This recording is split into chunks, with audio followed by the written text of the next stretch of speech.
Welcome to the ICE podcast, supported by the US Soybean Export Council, an initiative to enable the cold chain industry of India to be future ready.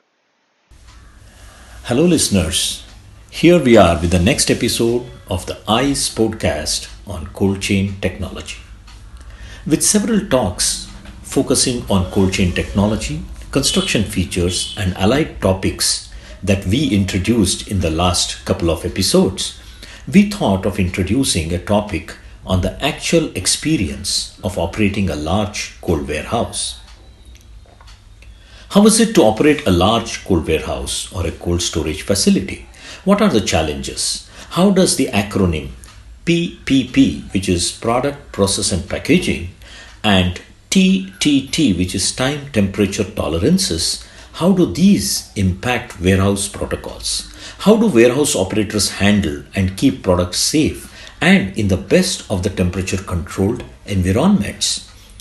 To speak on these crucial aspects of cold warehouse operations and cold warehouse management, we have with us today an internationally acclaimed expert on cold warehouse management and, most importantly, the treasurer and board member of the World Food Logistics Organization, Mr. Daniel Kaplan.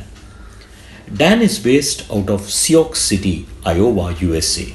He has over 30 years experience in cold warehouse management. Dan has been the president and later the CEO of Cloverleaf Cold Storage Company, Sioux City, Iowa. Under his leadership, the company grew to 24 locations in 9 states of the USA, and the company became the 5th largest public refrigerated cold warehouses in North America.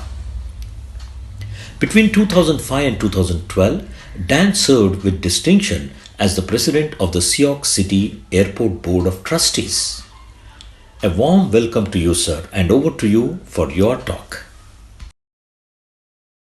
Hello, my name is Daniel Kaplan, and I've been asked to speak about operational considerations for warehouses that move from handling annual horticultural commodities to more expensive and faster turning frozen foods and protein items. I've been in the cold storage business for 30 years as an owner, operator, officer of Cloverleaf Cold Storage, which until recently was the 5th largest cold storage warehouse in North America. Ours was a family business, which started in this warehouse, where I also started in the business in the 1970s. This was an older facility that had been converted from a production plant into a cold storage warehouse. Many years ago, we used to hand stack slow-turning commodities on the floor of the warehouse, up on dividers, so there was air circulation under the product. Not much of a problem. I understand many of your warehouses have air plenum space under the floors as it is. As labor became more expensive and product turned faster, we switched to handling product on pallets with forklifts and stacking that product on the floor. Always a concern in these older facilities was the floor loading, and as you move to certain heavy frozen commodities, in this case frozen butter, you had to be aware of floor loading and not overstack the floors. That was a painful lesson for us. Of course, over the years, we built many newer facilities. This particular one in Illinois was built about 5 years ago and held 30,000 metric tons of product, fully racked. Now, as you make this change to handling faster turning frozen foods and proteins, you're dealing with more expensive items. The values having grown significantly, the expectations of the customers will change, and the amount of information and the amount of services customers may request may be anticipated to be greater than have been handled in the past. It all begins really at receipt of product. In our own facilities, the first thing we would record would be the truck line who brought the product to us. Sometimes issues would arise, and it was always helpful to know who had brought you the load. But we would also gather all this additional information at the time of receipt. Seal numbers, because all trucks came to us with seals to help prevent tampering or theft. If the seal had been broken or if the seal was intact, that was noted. Of course, a product description, and almost all products these days have a code that is of meaning and significance to the customer. Customers will frequently order by product code. We would also capture and record any date information on the packages. This might be a production date or an expiry date, and closely associated with that would be the customer's production number, or batch or lot number. The warehouse would have to have its own lot number for the load, and we would count the product on receipt. It was a blind count done at the dock, and I'll talk about counts in a moment. Other things we would note would be temperatures. We would take 3 temperatures on the load, in the tail, in the middle, and at the nose of the load. And that way we could establish if product was fully frozen when it arrived at the warehouse, or if it had been subjected to temperature abuse in transit. Weights were taken. Now, many products come with the same weight on every box. A box of chicken parts, for example, might always be 20 kilograms. But many times product, particularly bone-in product, would have different weights on every box. And when the product leaves your facility, you may have to capture these weights so that the owner can accurately invoice his customer for the weight of product actually being delivered. At the time of receipt, we would notice and notify the customer of any damaged product, but also overages and shortages. So back to counts. We would do a blind count at receipt, meaning that the warehouseman who was unloading and counting product off the truck did not know what the count should be. Count was checked again as product was put away in the warehouse, and these 2 counts were then compared to the count on the manifest that came with the load. If there was a discrepancy, a supervisor or manager would go out and check the load himself. At the end of the day, overages, shortages, and any damage would be reported to the customer at the time of receipt. One other thing to keep in mind is if product is coming on pallets, particularly if you're going to store the product on pallets, you have to account for the pallets because they have a value. Sometimes if you receive 20 pallets on a truck, the expectation is you'll put 20 empty pallets back on the driver's truck when he leaves. Otherwise, you might credit the customer's account 20 pallets, and then when you ship product, you would charge their account for the pallets shipped, and at some point in the future, you would have to make good on pallets. Now, customers have higher expectations for inventory information as the product gets more valuable.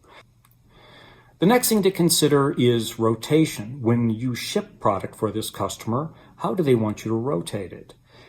When we handled just, annual commodities like corn or peas, customers didn't really care. The 2019 year was the 2019 year. We could just ship the next product that was easy to reach.